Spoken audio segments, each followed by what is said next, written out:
I'll speak slowly so that I'm sure that you don't have any further questions. 80 minutes more. So first of all, I'm afraid I wasn't in the FAC trade meeting, so I cannot tell you what has happened, and I haven't received the report yet. But what I can confirm is the following. We have done this public consultation on a list that is worth 95 billion euros of imports. A list that includes a variety of products, bearing in mind that what we want to achieve is, if we were to decide to impose rebalancing measures, is to avoid shooting ourselves in the foot and having a situation where we don't create more damage to ourselves than the damage that would be created on the US economy. This is always the balance that we have to find. We always have to remember that any rebalancing measures are going to be costly from an economic point of view. So again, what is the EU interest? Is the EU interest to just flex our muscles and say, yes, I'm so strong, or is our interest to actually be careful, proportionate in what we do? Now, at the end of the public consultation, of course, we have recorded 500 and something answers, and as you can imagine, many answers were, please, not my products.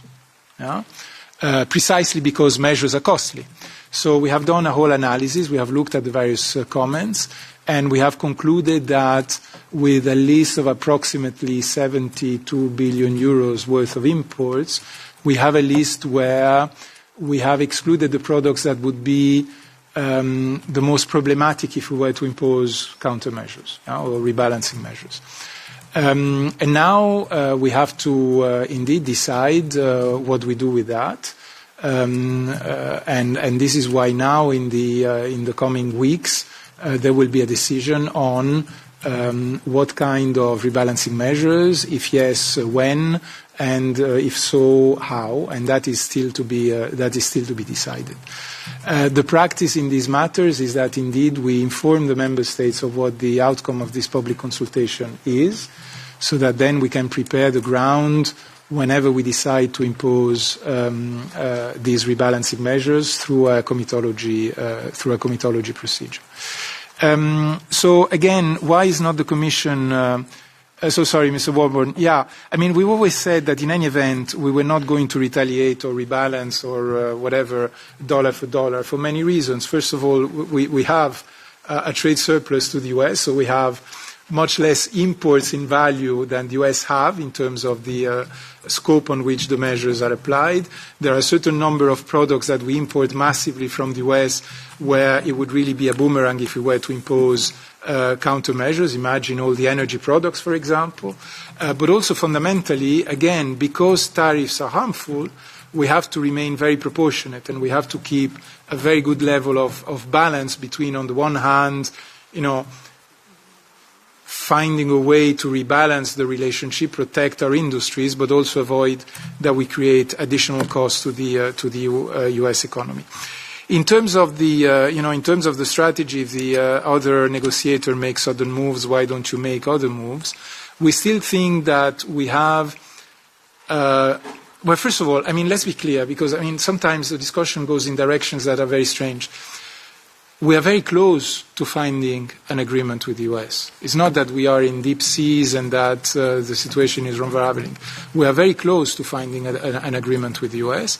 And in the situation we're in, we remain convinced that the best way to get there is, again, talk, discuss, negotiate, put the things on the table, and progress in what we want, what we can propose, and what we want to see the US proposing. That is, for us, the best way to get to this deal, rather than now starting to show off that we have all these instruments and we should be able to using these instruments, while at the same time, of course, preparing, because we cannot exclude, and this is what I think the closing remark, we have to be agile and flexible now when the situation develops, because at a certain moment, the only thing that matters is whatever scenario unfolds, we are able to defend to the best of our capabilities the interest of the European citizens and our companies. This is the only thing that matters. Unfortunately, there are 2 minutes still. Very. Just briefly, as an aside, to those negotiations, is talks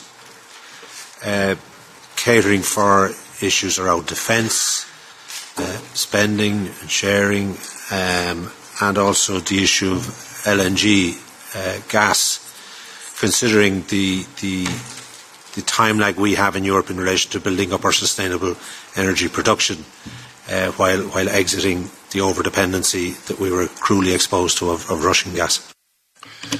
Thanks a lot. And of course, Leopoldo, on the services side, we have a deficit. The United States has 100 million surplus, and the big tech are generating 1/3 of their benefit inside Europe. So there might be also some kind of leverage.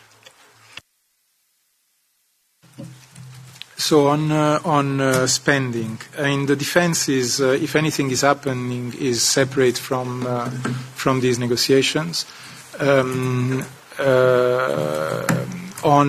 others, I mean, the U.S. administration and President Trump would be keen on seeing a certain number of commitments in purchases.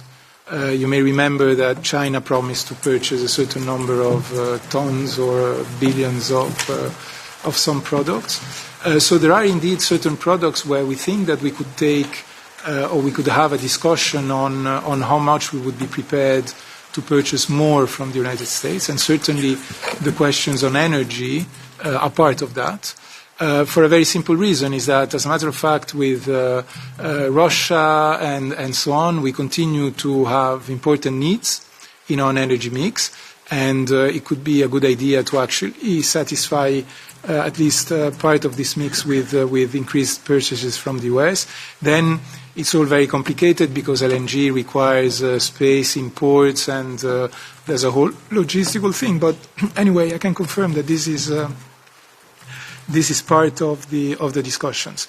On services, Mr. Chairman, again, we are looking at everything. If we want to impose certain measures on certain services, we would have to use another legal basis than the enforcement regulation that is limited to actions in goods. And that is, again, something that we will have to see. But I can confirm that Digitrade and all the other DGs that are concerned in the Commission have been working quite extensively on various scenarios involving various different services sectors. Thanks a lot, Leopoldo. I guess you made it. Examine. Wonderful. Thanks a lot for that. I think we will stay in contact on the whole issue.